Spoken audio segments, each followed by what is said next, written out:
got a story to tell you.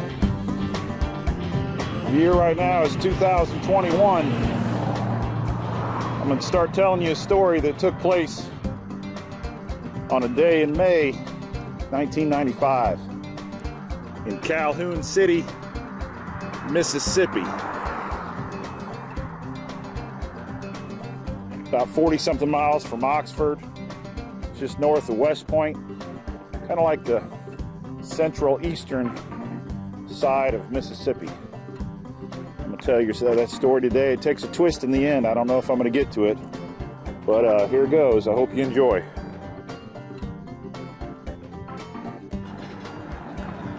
I'm here in downtown Calhoun City. It's the downtown square. In 1995, we pulled into this town on a Saturday evening. If I had to guess, we were probably over there on the other side of that street from where that gray car just pulled out. We ran across two guys, about 18 years old, nice guys, on that Saturday night. Everybody was cruising around this circle about 5 or 6 p.m. in May. And the guys were visiting town. They were wearing cowboy hats, cowboy boots, and a western plaid shirt with the pearl plastic button-down buttons. And we asked those guys, we said, hey, is there any place around here where we could camp? And they said, yeah, you could go down that highway and cut left, and it ends in a park that you could camp at for the night. They said, but watch out, don't go on any of those roads going north, because this is a dry county and there's juke joints, and there's a lot of shootings and killings in the juke joints on those gravel roads north of here. So they said, watch out, you know, don't go on any of those gravel roads. I said, well, it's Saturday night. Isn't there going to be some rednecks down at the park getting drunk? And they said, no, they're all going to be in the juke joints. I said, all right, well, I guess we'll go down there and camp if that's the best place to camp. We were on bicycles. We left Gainesville, Florida on May 9th. And we got here probably about a week later, maybe 10 days later. We needed a place to sleep for the night that'd be nice and safe. Let's carry on with the story. Let's see what happens.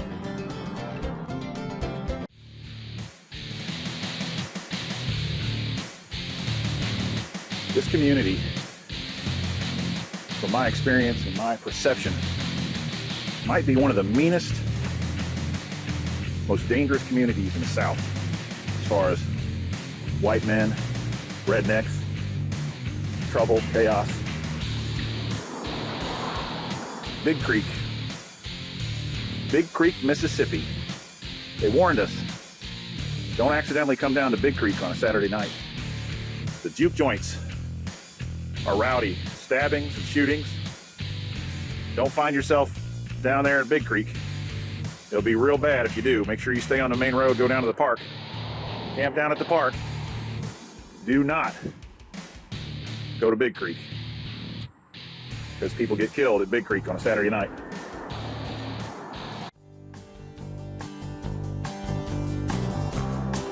Don't go on any of those roads going north, like that one right there, because they come up to the town of Bigcreek and they come to the juke joints where everybody's rowdy, getting drunk. There's a bunch of juke joints up there in Bigcreek, and a lot of shootings and killings, and it's rough, and you guys don't want to find yourself down there on a Saturday night.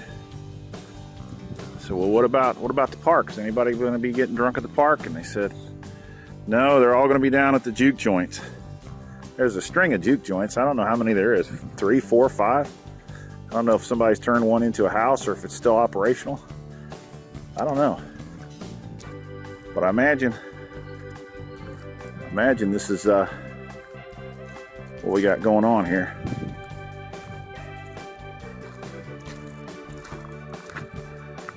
One right after the other. That might have been a fertilizer place right there. But you can tell Some of these places were nightclub gatherings back in the day. After we were told where we could camp, we came from this direction. Town's another 4 or 5 miles up that way, and we were riding down. Now there was a rooftop where some people were working on a house. I don't know if that's that rooftop down there. It was something close to the highway. There were about 3 men up on a roof, and they had a .22 rifle. When we rode by on bicycles coming this way towards the camera, they started shooting that rifle off to the side of the road and kicking up dirt on the side of the road by our bicycles when we were driving. I talked to a lady in Calhoun City. Now see, it's all swampy. In May it was swampy like this too. So we were going down this road. I talked to a woman in her 30s. She lives down this way. Matter of fact, she lives beyond this area here. You have to take a detour. She's lived there since she was about 8. She's in her, I think she said she's 31 years old. So she said the bridge is out. I'd have to take a detour and go around. But those Juke Joints are in Grenada County over there. This is Calhoun County. Calhoun County is still a dry county. So those Juke Joints are on those highways going left right there. And we can't take that highway or that little road because it cuts through all that water. But there's one good detour back that way that we could take. So this is the direction we were traveling when we were trying to find a place to camp. So let's continue on and see what we find here. That dirt pile's down that way. Calhoun City's that way. We stopped at this gas station back in '95. It was open and it was operational, and they served biscuits in the morning, and we were going to come back for breakfast. There was a drunk man, stumbling drunk, came out of here, walked across the parking lot to his car, his truck, got in his truck, and drove off blackout drunk. In here there was a cash register, a L-shaped cash register. They had a dusty 38 caliber pistol behind the cash register. My friend was freaking out. I was kind of freaking out too. You don't really want to be on a highway with drunk people. We were riding on looking for a place to camp on those bicycles. Supposed to be a place to camp down here at the end of this highway at a park down here. These are these crossroads. Let's go see what we find.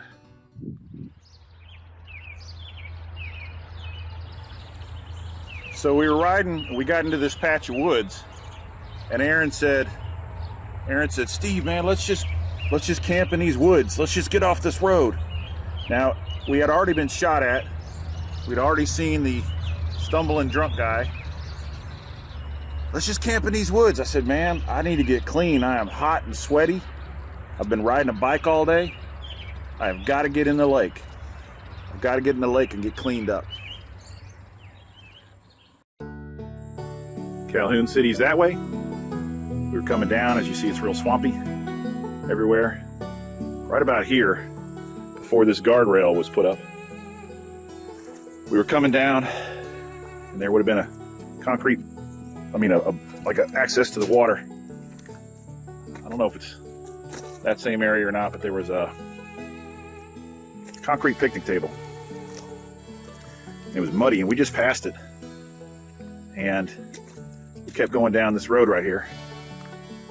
And we passed a 4x4 sign that said road ends in water. And this big 4x4 truck, 4 feet off the ground, tinted windows and a roll bar, they came barreling out from that direction where the road goes in the lake. They came barreling out of that direction and ran us off the road. I told my friend Aaron, I said, man, get over by the sign, and I started getting my pistol out of the bag. That pistol was this pistol right here, model 23 Gen 2, purchased in '94, 40 caliber Glock.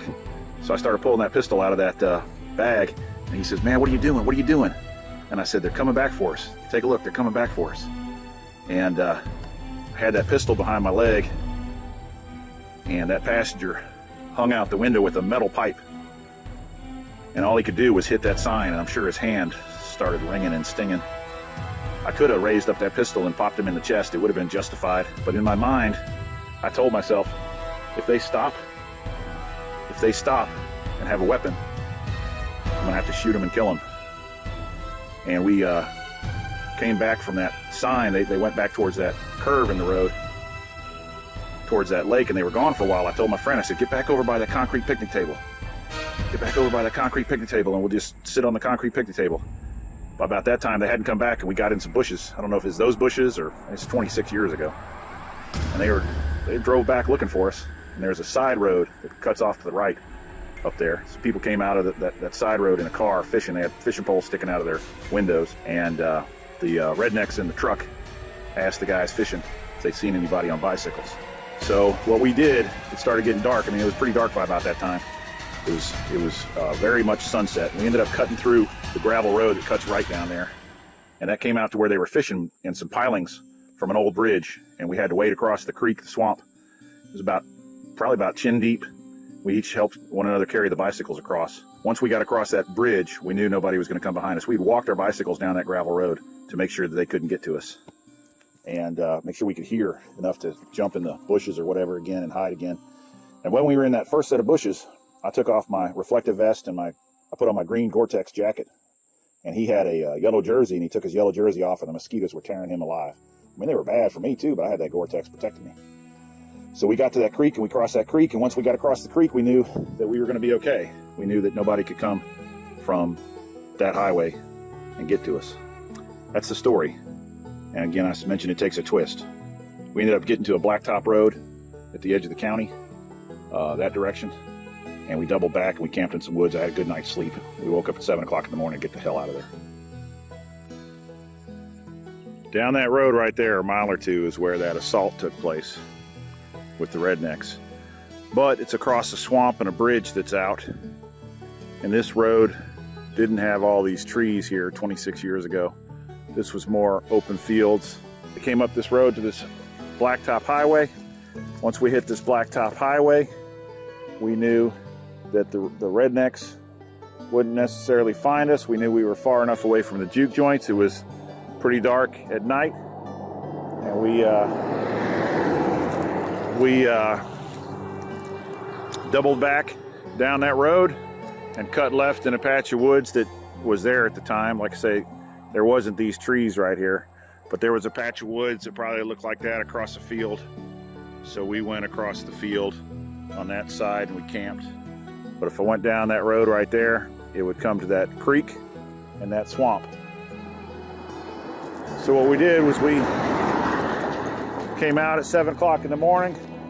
We cut left, and I found a man sitting on his front porch, and I asked him for directions and gave him a description of the pickup truck, and he told me who owned that pickup truck. So I know who owned that pickup truck, and when the internet came out, I followed that man. He spent a couple stints in prison and killed somebody as well. So that's the twist. So I know who the man is, and I know how long he was incarcerated, and I've read his court records and his appeals. He's a badass, Mississippi badass. Matter of fact, I talked to some law enforcement people out of Jackson that told me they got investigations on him back in 1995.